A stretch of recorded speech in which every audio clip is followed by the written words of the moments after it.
Jeg vil gerne sammen med prinsgemalen bringe en tak til alle i Grønland for den gæstfri modtagelse, kronprinsfamilien fik overalt.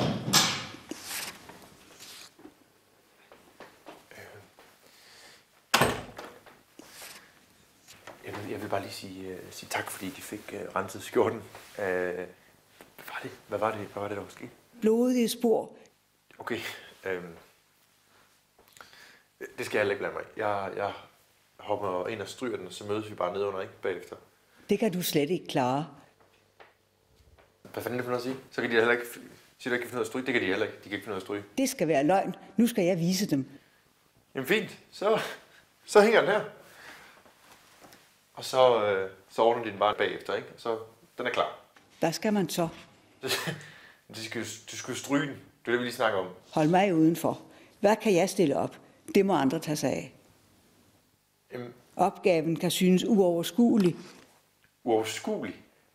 Det forstår jeg. Det er bare en skjort, jeg klarer den selv. Det er nytårsaften. Der skal ikke være dårlig stemning. Det er vores aften, ikke? Og jeg har bord nedenunder. Jeg stryger den. Jeg er klar. Jeg venter. Jeg sidder og venter. Lige med et lille... En tak af hjertet. Ja, selv tak.